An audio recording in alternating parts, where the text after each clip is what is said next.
again for coming. My name is Valerie Dubois. This is a purely educational seminar. We're not selling anything. We won't be soliciting anything. This is all for your informational purposes. So we've prepared a lot of useful information for you, hopefully things that you can take with you, a few items, handouts.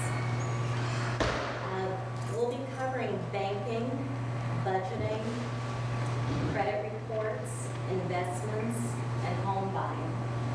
Our time is limited, so we'll keep it informal. We'll make time to focus on your primary interest and have time for any questions that you may have at the end of each section. To begin, Linda Weinstein from SunTrust Bank will lead our discussion on banking. Linda Weinstein, and I'm a branch manager at SunTrust. I've worked in banking for as many years as I am alive, let's say. And I just wanted to give you a little overview on what banks think, what their motives are, and how it can benefit you as a consumer to get the most you can out of your bank. Banks have all different types of checking accounts and savings accounts, investments, mortgages. I mean, banks pretty much are like all the big companies today. They try and do everything. But what's important to always know when you're going to a bank and you're making deposits and things along those lines is that banks are going to hold your money. They obviously aren't going to give you credit for that when you make a deposit. And that's a big issue in banking, and how people struggle is when you make a deposit, you need to understand that the bank is going to hold that check, if it's a local check, for 2 to 3 days, or an out-of-state check for 5.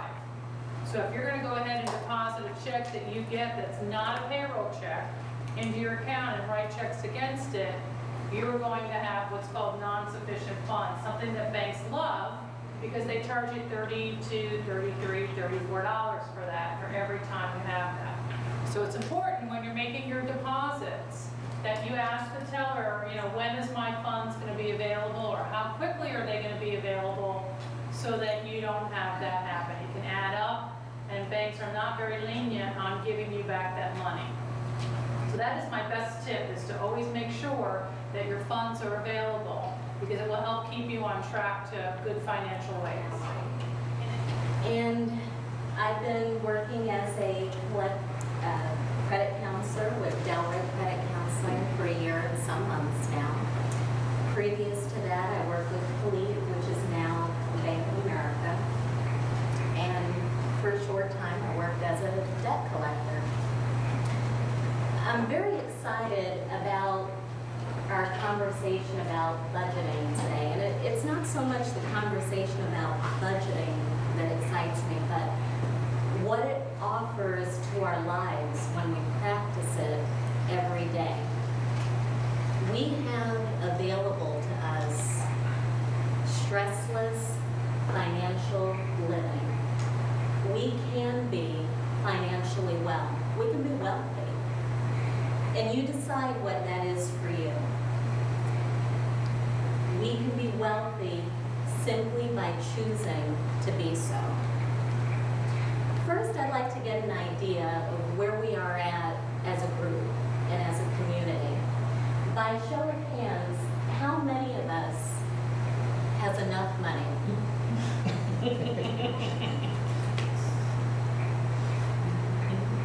Anybody?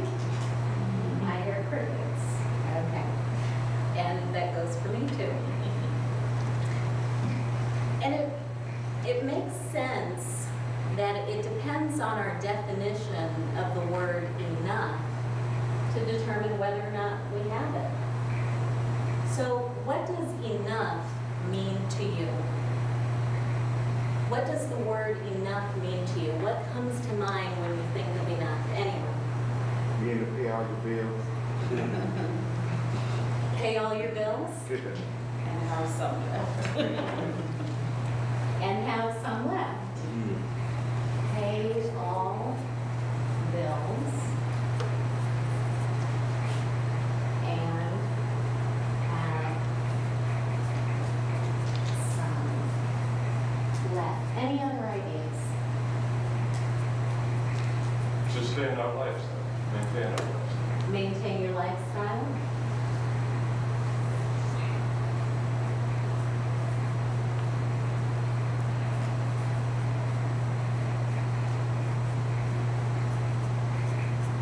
That could probably also be called having sufficient.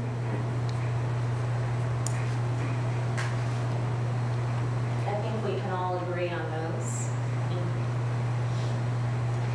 So let's take a look at this for a moment. None of us feel that we have what it takes to pay all of our bills and have some left. None of us feel we have what it takes to maintain the lifestyle that we desire. None of us feel we have enough. I'd like to read to you an excerpt of an article written for Balance magazine by Adrian G. Herb. If your home sprung a leak, you would call the plumber and fast. Yet most of us know that our wealth is leaking and never lift a finger, until it's too late.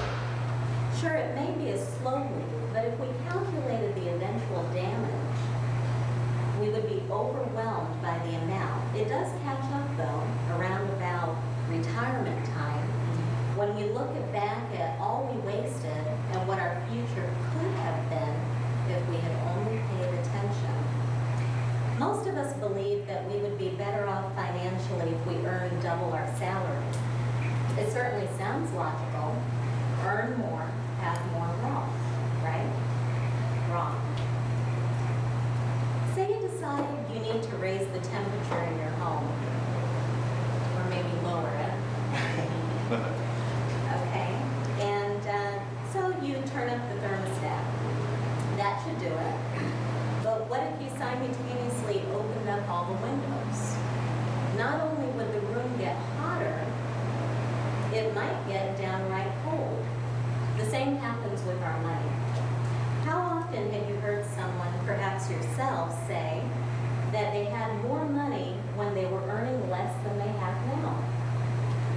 We earn more, so we spend more, get into greater debt, and pay more in taxes too. When you spend less, you have more to invest and get more educated on how to invest better. When you have less debt, you will inevitably learn more as your psyche is freer to create wealth instead of worrying about it. And this touches on one of the 3 segments in creating a budget, and that's what we'll refer to as emergency reserve, or also known as unexpected expenses.